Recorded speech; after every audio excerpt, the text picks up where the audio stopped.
So without further ado, I'm going to introduce our keynote speaker, John Harris. And John Harris, if you've read his bio, was one of the founding editors of Politico. He was very involved in the launch of Politico Europe. And before that, for 2 decades, he was first a reporter and finally an editor at the Washington Post. He told me that his one other trip to Sofia was, I think, 25 years ago as a reporter, maybe a White House reporter for the Washington Post. And he was here with, I think it was Secretary of Defense Perry during the Clinton administration. So this is actually his second visit to Sofia. May I welcome John Harris.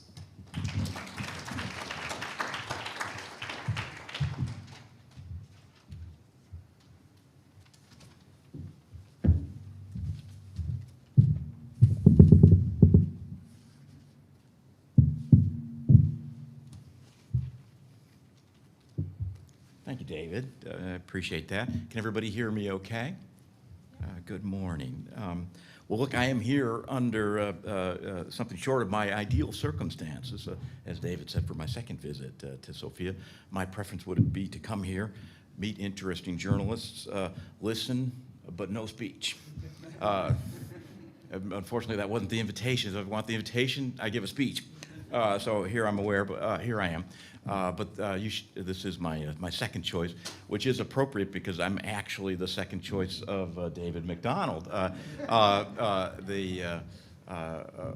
great hero of mine, somebody I've admired for 40 years, is Jim Fallows, the incomparable writer for The Atlantic. He sits on the WPI board. He's a friend of mine. He was originally hoping to come here, but could not because of some scheduling constraints. So that's about the most distinguished substitute I've ever had to be the replacement for Jim Fallows. But I hope you get to hear from him sometime soon, because he's always worth listening to. David McDonald, WPI, we've so enjoyed getting to know you at Politico and hosting, including some people in this audience that we played host to in our newsroom in Washington, and I really appreciate the invitation. Nancy Schiller, so nice to get to know you and your organization doing such great work, and we've so appreciated your hospitality. I've so appreciated your hospitality, as has everybody, I'm sure. So I'm willing to give a speech, but not a sermon. I'm really here at this conference to learn, not to lecture.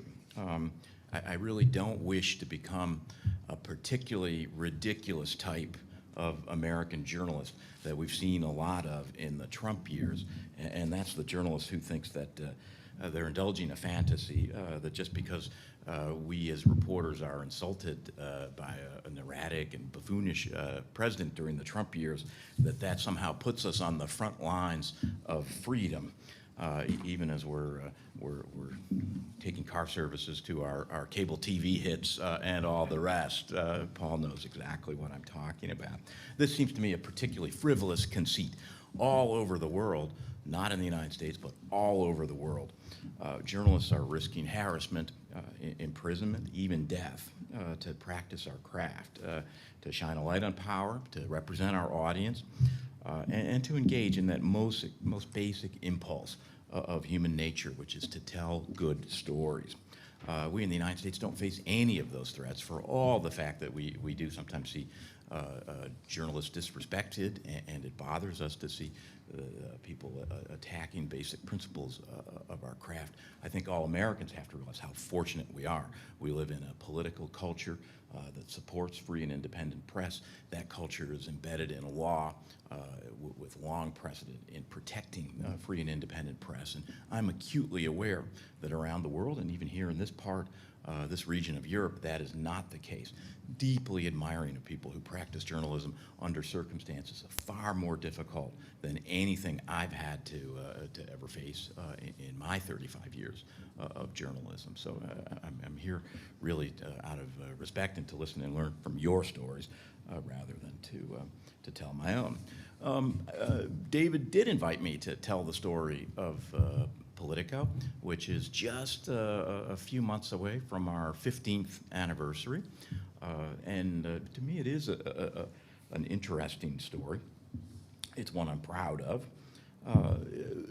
A small group of us set out in late 2006 and early 2007.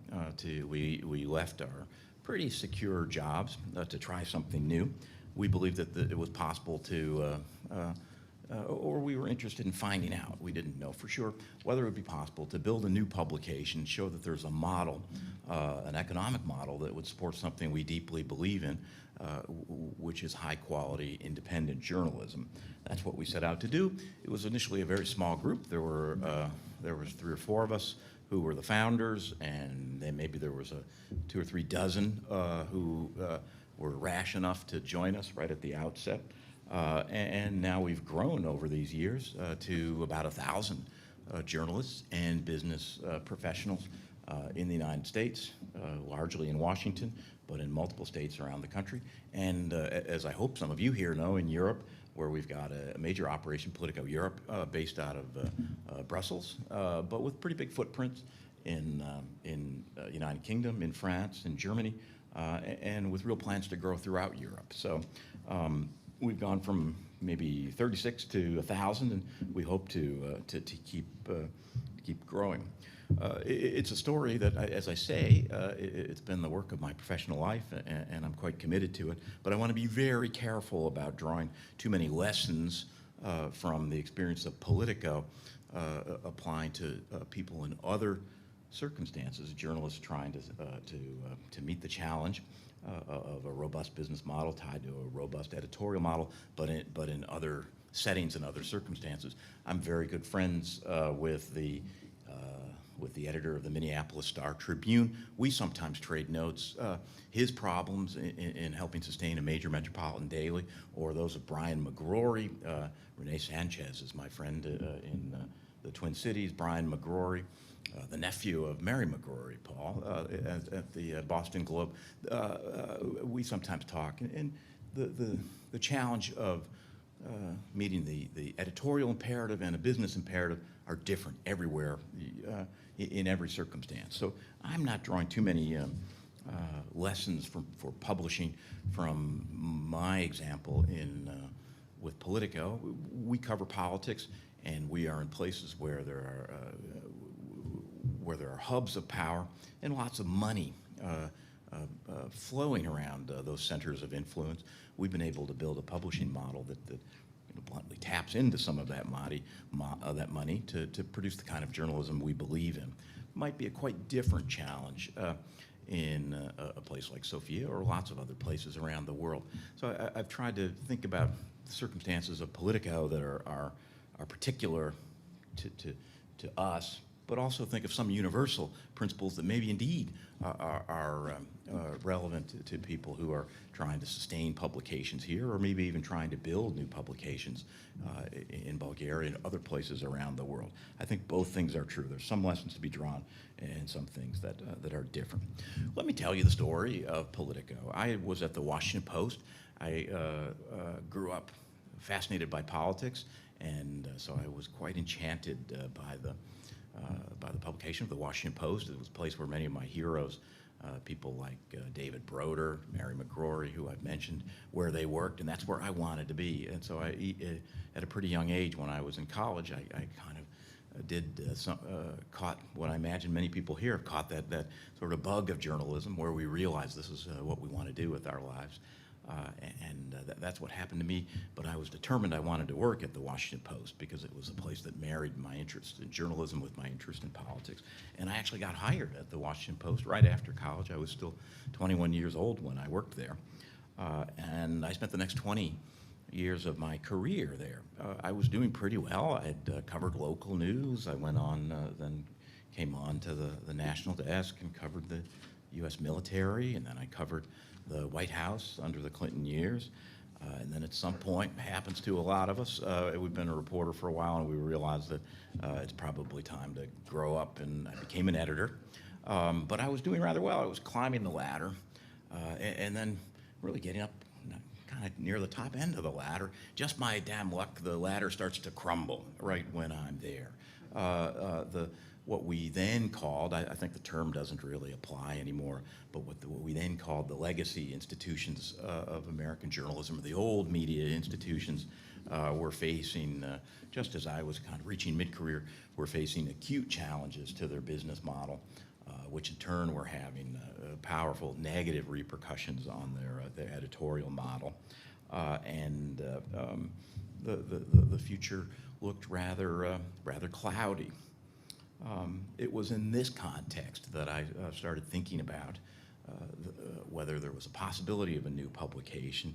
The challenge is I didn't really want to live my life defensively or looking backward to the glory days of media, but recognizing that we were in a period of decline and retreat. That didn't seem like a good way to go through one's professional life. I wanted to be on the offensive, and I wanted to embrace a future-oriented vision for journalism. That desire and what became Politico really started with a question, which is, what's next? We see one era of media ending. I didn't welcome it, but here it was. What's next? That was the question. And out of that question, our answers, there were two ideas flowed from that, the two very closely related ideas. One was that we believed in a publication that had a really tight editorial focus. Our particular interests were politics and policy. That's quite different than the model of journalism that I grew up in. Take the Washington Post. It's got a local news section. I worked for that. It's got national news. I worked for that. I was never a foreign correspondent at the Washington Post, but there was a big team of foreign correspondents. There was movie and arts coverage.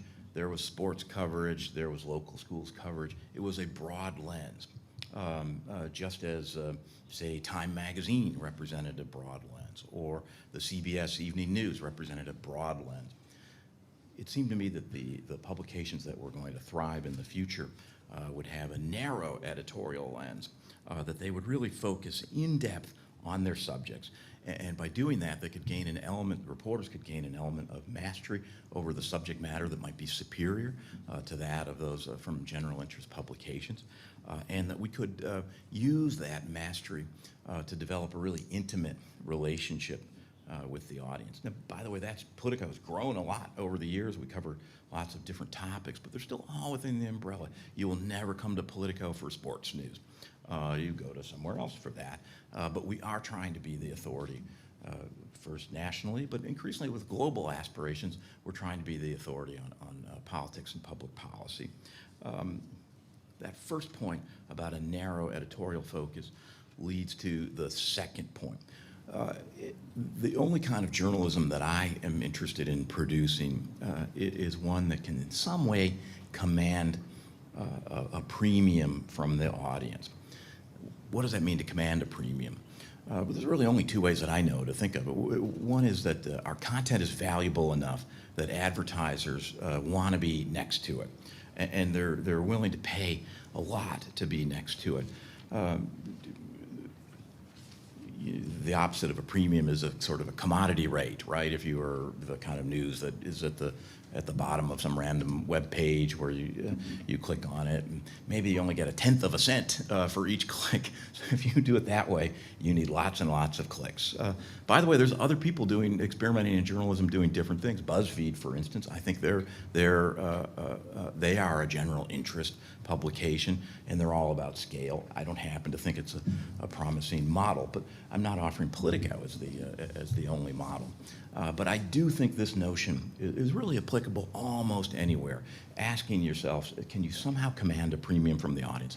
Well, the way we do it at Politico is with advertising. You pay a lot to be next to us, or increasingly a big part of our business is subscriptions. We don't charge the mainstream audience anything to come to our site. That's free.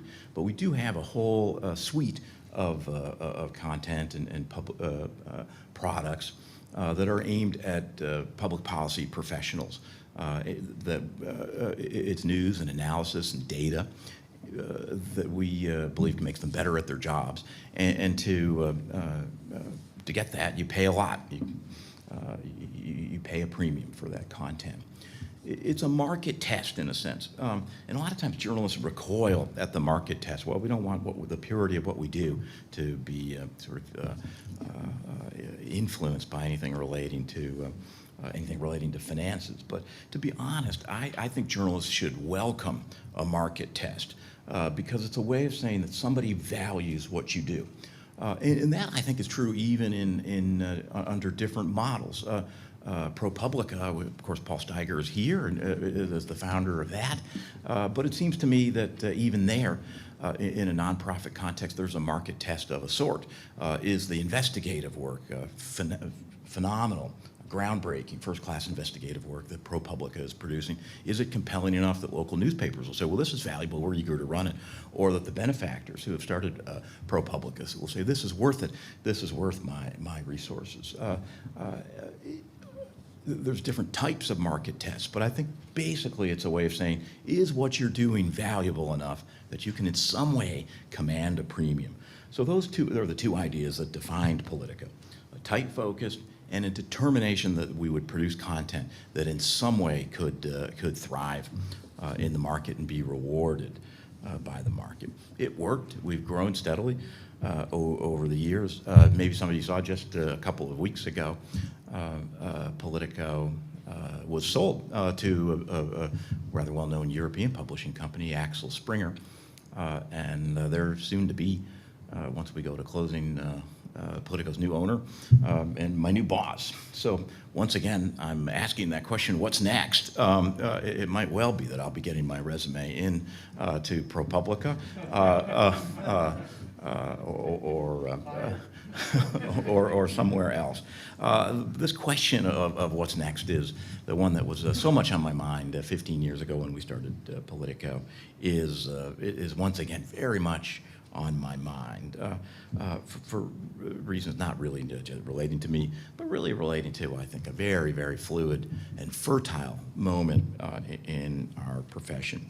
I do think for all the differences in my situation versus somebody who's practicing journalism in Sofia, or really anywhere in the world, there are probably some common challenges, and there's some common questions. One of those questions is, how do we defend and vindicate the values of our profession, of our craft, at a time when that craft is in such a moment of fluidity and is facing so many challenges, economic challenges as well as political challenges around the world? How do we defend and vindicate those values?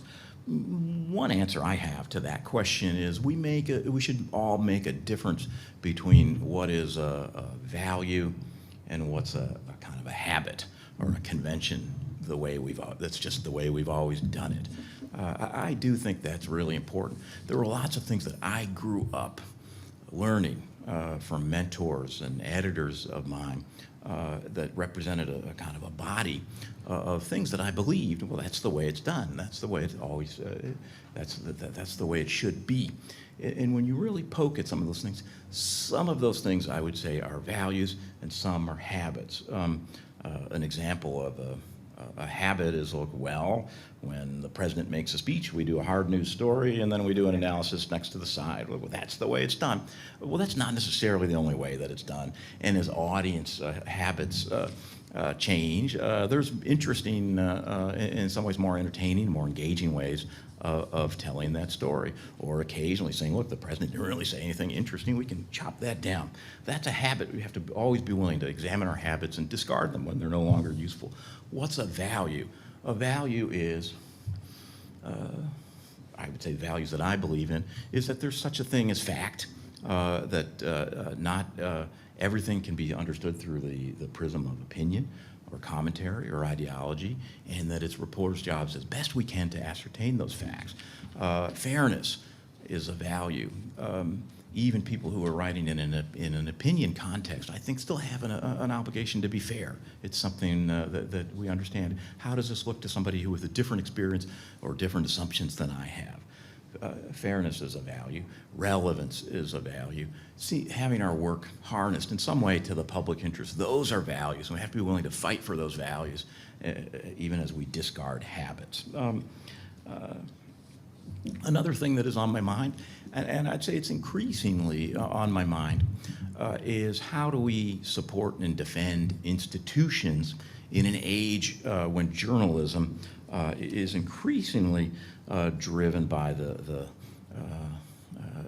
by the efforts of individuals, that it's increasingly a kind of individualistic enterprise. And I have very mixed feelings about that. In part, Politico was founded because we believed if we put together a collection of interesting individuals, we could make a publication. A lot of those individuals have over the years taken their talents and gone off to other places in ways that we celebrate. That trend, which has been underway for a good 20 years or so now, is really accelerating. There's lots of journalists who don't even really depend on an institutional platform. Their work reaches an audience through Facebook, Twitter, Substack. Jim Fallows, who I mentioned, was coming here.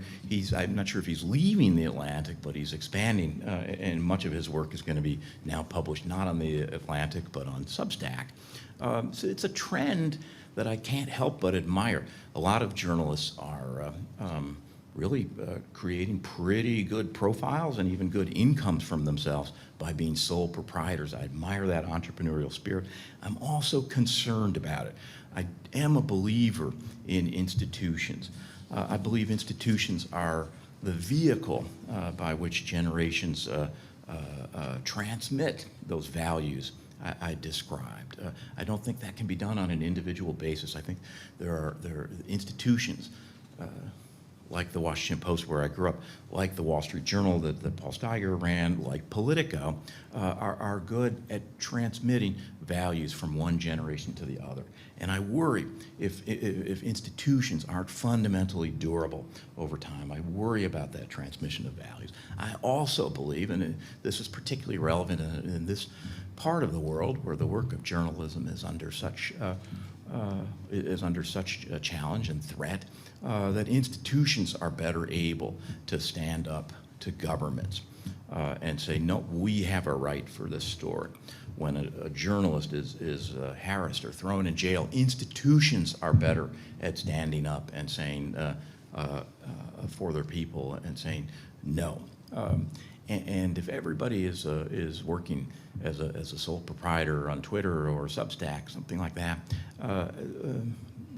I think they're going to find that society loses the benefit of that institutional power. So I am a believer in institutions. I mentioned sort of the transmission of values through generations. I suppose I should identify kind of my own generational perspective. I was born in 1963, just a few weeks before the JFK assassination. I've talked about this a bunch with journalists my age. There's a sense that we have generationally that we were born just a little too late for what we considered kind of a golden age of journalism. The journalists that we grew up admiring and often getting to know in the later stages of their career, people like Ben Bradley, the editor of the Washington Post, who I mentioned.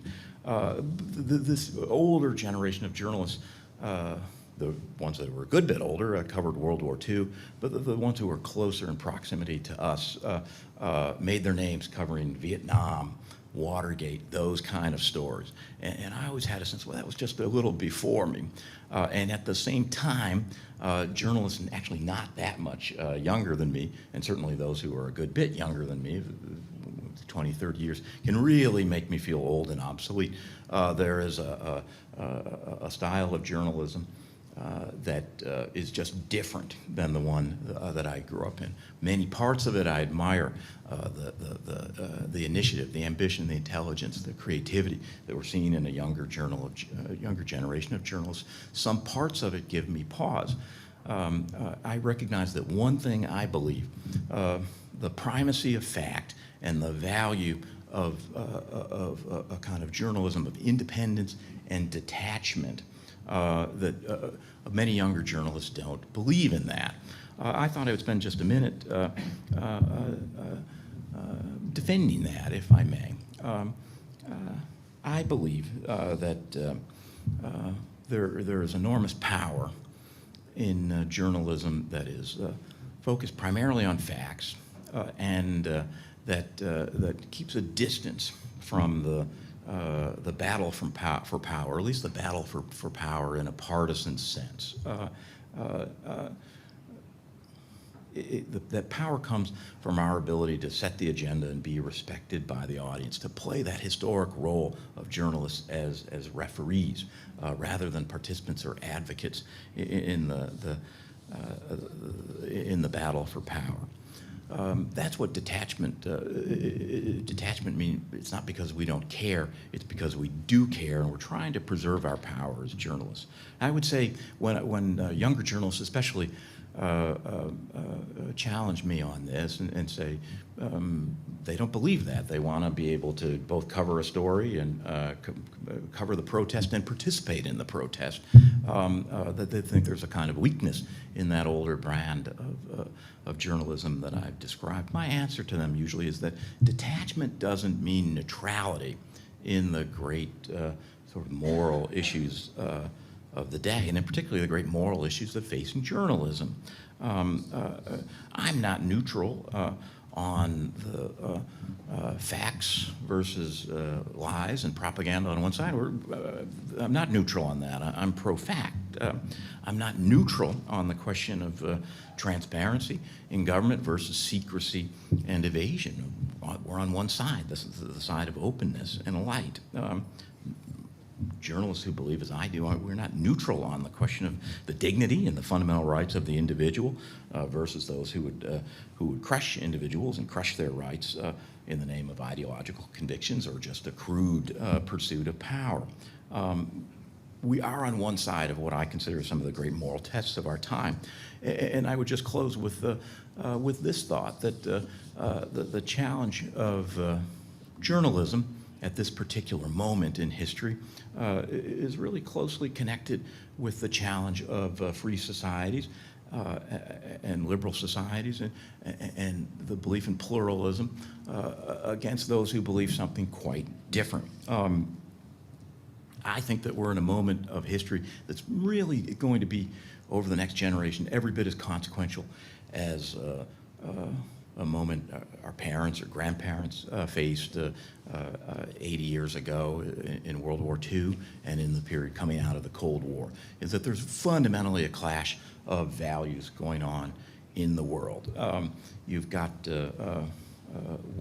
one model, pluralism as it's practiced in the United States and in Europe, that is a model I believe in, but it's also kind of fumbling often to meet the challenges of the day. You've got two different models to the east of here. You've got a kind of a crude, backward-looking model represented by authoritarianism in Russia. Putin throwing his enemies, including journalists, in jail. In the other direction, you have China representing what they see as not a backward-looking vision, but a very future-oriented vision.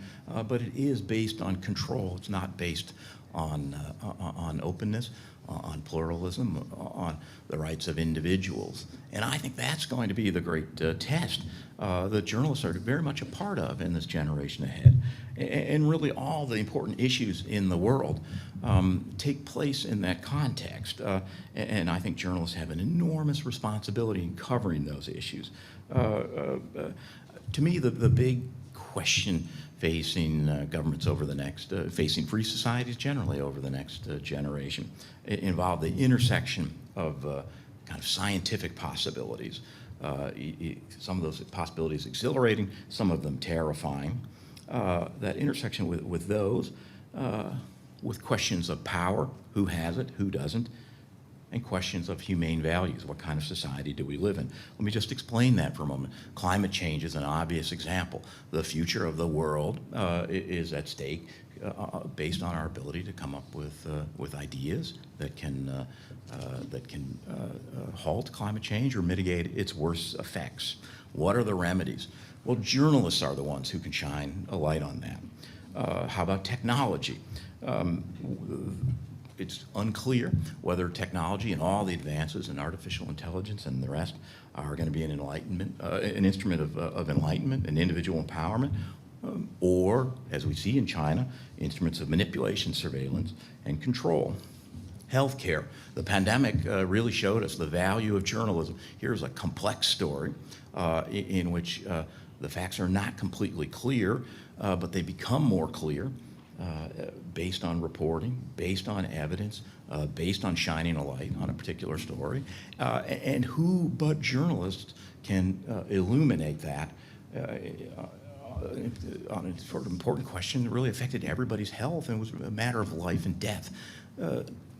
These are the kind of questions that I think shadow our future, and it just seems so obvious to me that there's no way society is going to get a right answer to this without the kind of journalism that does defend those values I described, even as we adapt in all kinds of different ways due to technology to meet the audience where they are. The ways that we tell stories are going to be constantly changing, but the value of those stories and the value of what we do as journalists seems to me to be a constant. So once again, I'll end with where I started. What's next? What's next for our profession? I just think, and we see it on the agenda for this conference, there's so many interesting ideas about what's next. It's going to be a period of incredible fluidity, incredible experimentation, great possibilities, and I think it just couldn't be a more exciting moment to explore those possibilities, constantly changing, well, fighting for things that in my mind should never change. They're timeless values that start with the readers and their right to understand the world we live in. So anyway, that's what I believe in, and I think that is the context in which we started Politico, and I hope we will continue to grow it over the next 15 years. Thank you. Thank you, David.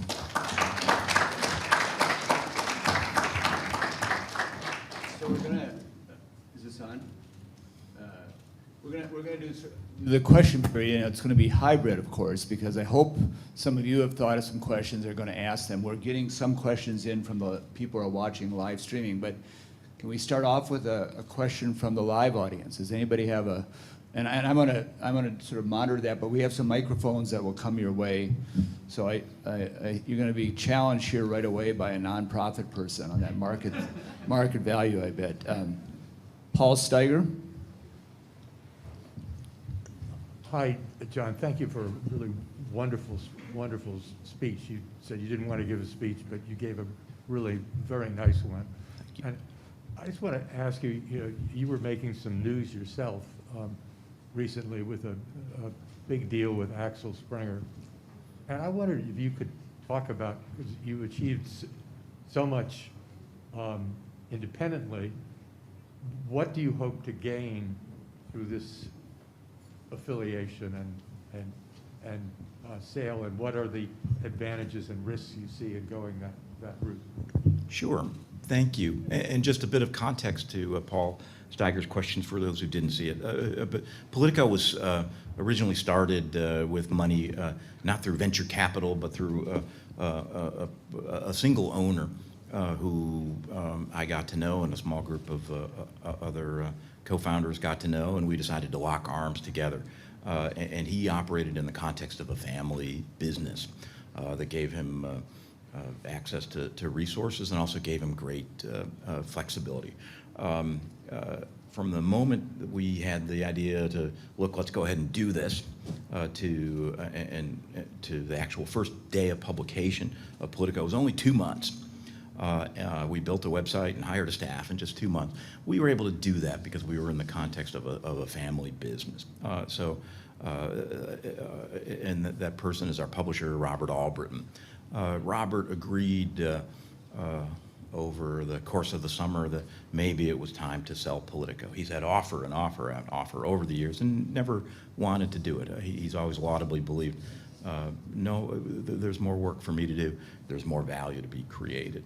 The purchaser of Politico is Axel Springer. It's a company probably many of you know because they're very large presence here in Europe. And there are people that I've got to know well because our venture in Europe is a joint venture. It's owned 50% by Politico in the United States and 50% by Axel Springer. So this was a kind of a good dating period, if you will. and now we're married. Of course, it's involuntary from my perspective, but I'm still enthusiastic about it. And the reason I'm enthusiastic about it is that I felt we had reached the limits of what we could do in a family business. It wasn't so much that we lacked for financial capital, is in a sense intellectual capital. There's a world of interesting things going on in media, in the challenges of how you reach an audience, engage an audience, and also build a viable business model around that. And Axel Springer's a very ambitious company. Their CEO, Matthias Döpfner, who maybe some of you met, if you ever do, he's about 7 feet tall. But he's a very commanding, a dynamic leader. Incidentally, he's of that same generation. I think we're more or less the same age. Maybe he's a little older than me, but we're of that generation that sees ourselves as of a bridge generation between one era of journalism that we grew up admiring and this new era of journalism where we really feel that we're trying to invent new business models to support the journalism we believe in. I think that we can, it's going to allow us to grow more rapidly, Paul, to create more journalism, more content in more places, and I hope still have more fun doing it. So that's the opportunity. The challenge is they don't loom especially large in my mind. There's always the chance that in a corporate context, maybe things become a bit more bureaucratic, but that's not the culture of Axel Springer. And I would have to say, even as we grew from a couple of dozen people to currently 1,000, we're already sort of battling that challenge. That's more just a kind of a constant. When you grow, you have to make sure that you keep the things that help you grow in the first place. So I'm rather optimistic. There's a slightly different tradition, a journalistic tradition of Axel Springer. Of course, the company's named after an individual, Axel Springer, who started the company and grew it in the wake of World War II in Germany. So that's a very particular historical context in which that company was founded. They have a set of company principles, some of which are kind of unexceptional, about the value of free press and independent journalism, others of which are a little more charged.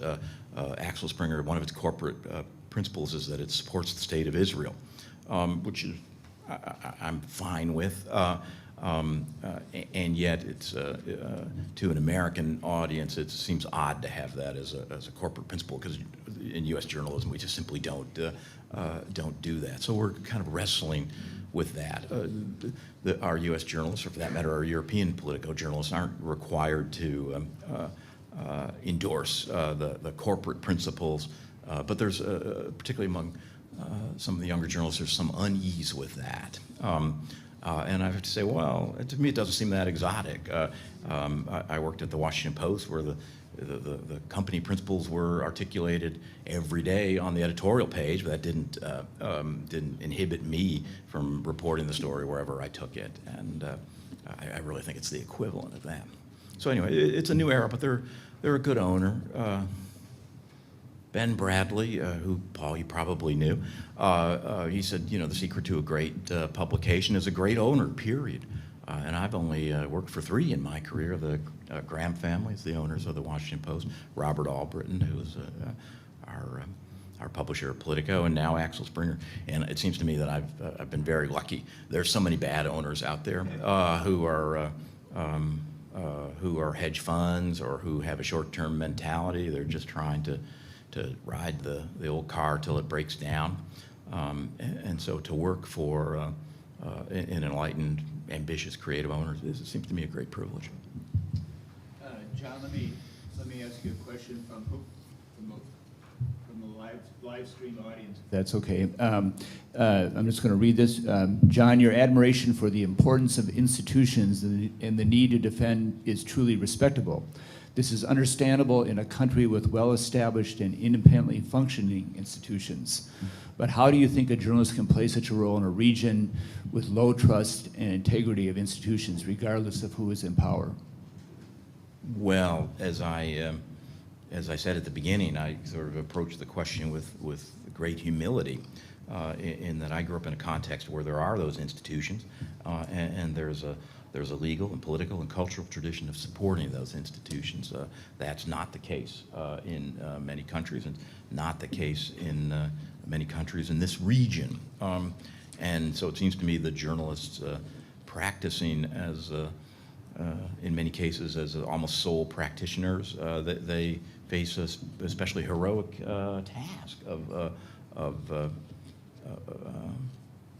of doing their work without that institutional support. And I hope that the most successful of them will end up, because of their success, creating institutions.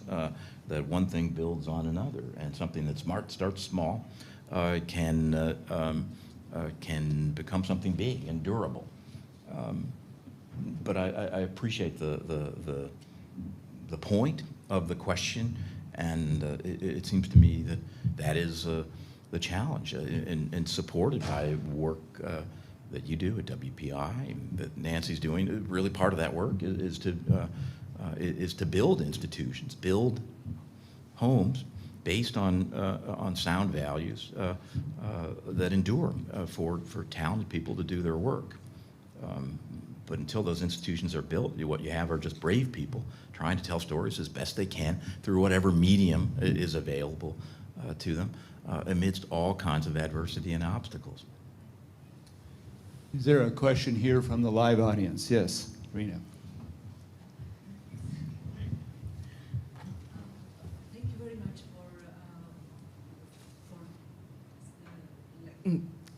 for your speech. My question is, you mentioned how valuable is to have for the advertisers to be next to your articles in Politico. And my question is, did you have cases to reject advertisement from certain companies? Do you check the integrity of the companies? Because I think this is quite a relevant question about the Bulgarian economic and business environment. Yeah. If you could go through these shoes when we have some doubts, for instance, about the integrity of the companies. In other, just to make sure that the people advertising are actually trying to advertise propaganda or to exert control over the publication through their advertising? If you doubt the integrity of the company that wants to be next to a political article, what would you do? Sure. Well, I come from a kind of an American tradition on this subject, where publications generally have had very sort of liberal standards, that somebody, the news side gets to publish the truth as best we can ascertain it, and people that have messages of other kinds get to buy their advertisement and say what they want. That doesn't mean that they can say anything that they want. I think that on occasions, publications like the New York Times, on a handful of occasions, Politico has done this. Rejected advertising. That's just false. It's manipulative. It's misleading for the reader. In some cases, it's just in poor taste that we don't want to inflict on the reader. And so I do think. Newsrooms, reporters and editors can only thrive and do their work when they're supported by publishers. And I think publishers do have to make judgments of this sort. And I can imagine a conscientious publisher saying, no, that's advertising that I won't take. What's more often the case, and is quite common, is not turning away advertising, but advertisers turning away because they don't like what the news side wrote about them. And we were talking just a moment ago about Axel Springer and Matthias Döpfner. Volkswagen pulled $30 million a year in advertising from Axel Springer publications because they didn't like, I think in this case it was De Welt's reporting on the scandal, the emissions scandal at Volkswagen. And that's just the enlightened owners, that's what they do. They say, if somebody needs to take their advertising dollars and go, so be it. And they go, and ultimately they usually come back, but not always. In this case, Volkswagen did come back to Axel Springer, but you know, I'm sure the 30 million stung when they left, but that's just the price that you pay for responsible journalism. It comes up, a version of your question comes up in a very contemporaneous way. There are some NGOs, different public policy groups that are pressuring publications, including Politico, to no longer take money from energy companies in the fossil fuel industry, because we do take advertising from lots of different energy companies. They sponsor different editorial products or events that we do, always aligned between the business side of it and the editorial content. They don't get to influence the content, but they do get to advertise against it. And there are some people that say we shouldn't do that, including some people on the staff. They say, well, we should stop taking that money. I think those arguments are going to be ventilated. For me, though, to the extent that people aren't interested in my voice, there would be a pretty high threshold where I would say, look, I'm just not going to take somebody's advertising dollar, because most of these issues are more complex. And I regard the question of transitioning to a clean energy future as one of those. So anyway, it's a good question. It comes up, and in general, the work, I would say, the work of the responsibilities of publishers are different than the responsibilities of editors and reporters.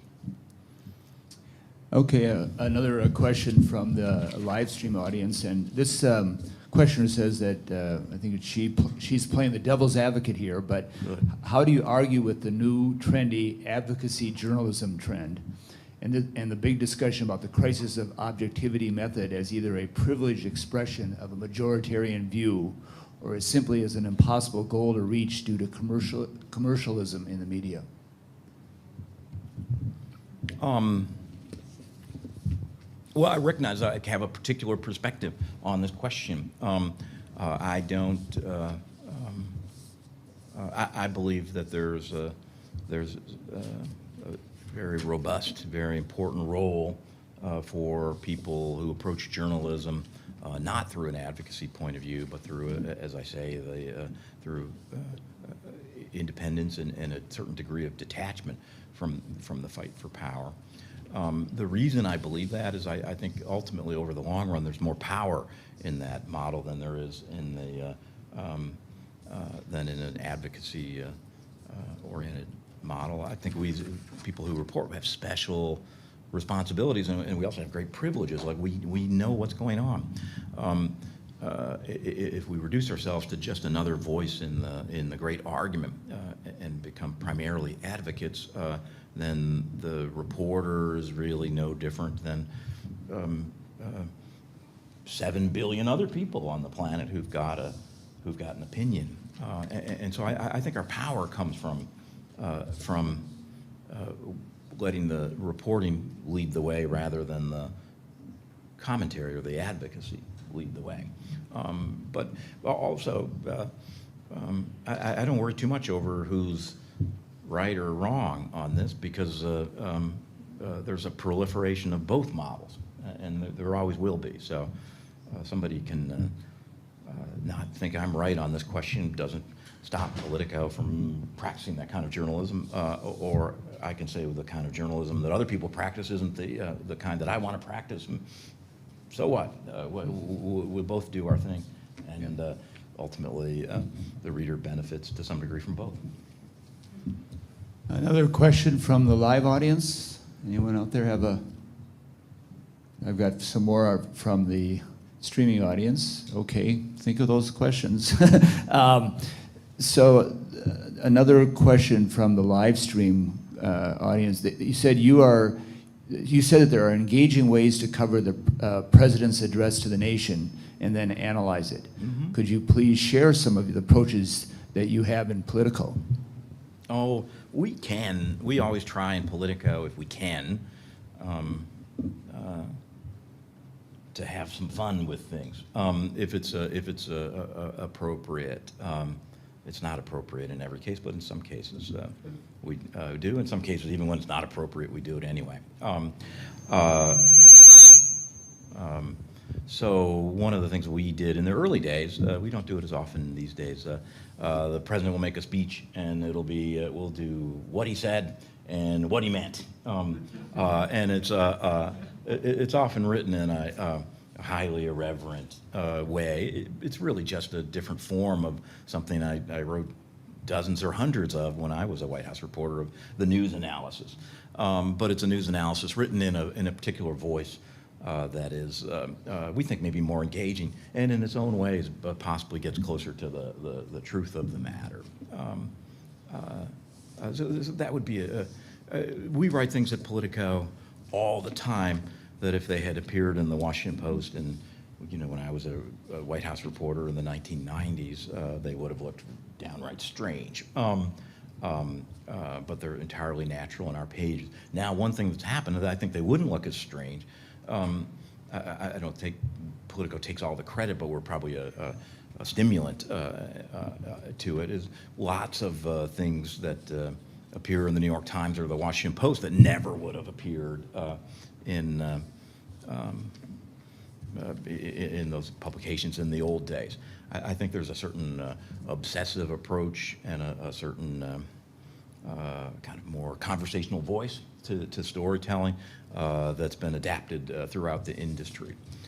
It used to be, and I sort of grew up believing this, that the journalists for places like the New York Times or the Washington Post or the Wall Street Journal, part of our authority came from assuming a sort of an oracular voice, right? That there was a way of writing things, and it was a kind of a solemn, and we presumed that our relationship with the audience was enhanced by that solemnity. They'd take us serious, and I've come to believe that as you know, reader habits change and so forth, that actually that sort of solemnity or that austere voice is actually the enemy of what we want, which is connection and engagement and clarity and truth telling.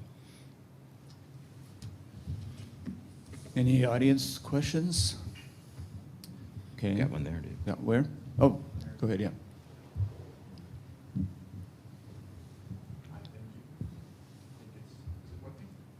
So, I think so. Yeah. it is now. Thank you for the insights. I have a technology question, more or less. Mm-hmm. A lot of these legacy institutions, organizations like the Washington Post, are experimenting with video, and more so recently. And to a certain degree, their video experiments have been very successful in a way, and very interesting and attractive to the audience, probably attracting younger audiences. Have you considered experimenting or introducing visual storytelling, not just videos, but graphics, photography, different types of using those means to attract a different type of audience? Thank you. Most of our experiments at Politico have been kind of not on that front, have been maybe not that successful. Video in particular, we've dabbled with a bunch of different times and never really, sometimes with interesting kind of editorial results, but never with attractive publishing results. That is, that test that I laid out in my talk, can you command a premium for this? Are you creating something that's valuable enough that somebody will want to pay for it at advertising or subscriptions? We've not had success to date with that. So that doesn't mean we halt, it just means we go back at it. I would agree with your appraisal of the Washington Post. I see them with a new owner, Jeff Bezos, just throwing lots of investment money at different experiments, most of which, by my lights, at some remove, like similarly aren't terribly successful, but if maybe a small percentage of them are, then that creates a pathway toward the future. So I do have misgivings, to be honest, about a publication like the Washington Post being owned by Jeff Bezos. Think of it in this new world that we live in. Amazon's effectively almost a nation state, so I don't like the owner of a nation state also owning the publication in the nation's capital. I'm uneasy about it philosophically. As a practical matter, it seems like he's been a conscientious owner and has revitalized that paper. I spent so many years, and so that's a good thing. But I do have some unease with it,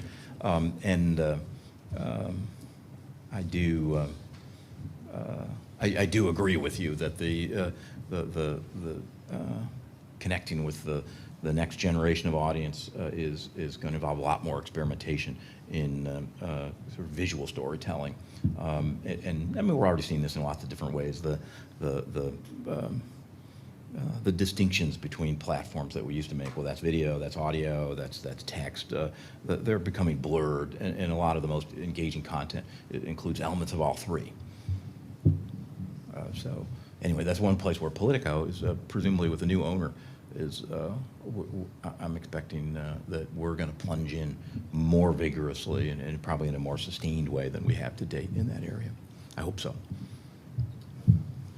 Let me ask you another question. I'm not absolutely sure this represents what you said, so if it doesn't, say so. But this questioner said that you were impartial in the conflict between facts and propaganda, but No. I was the opposite is what I meant. that's what I thought. Yeah, But the second part of the question, I think, is one that you can respond to. How do you maintain that position, or I guess how do you maintain a position about facts when even reasonable people tend to question facts and mistrust the intents and integrity of the media?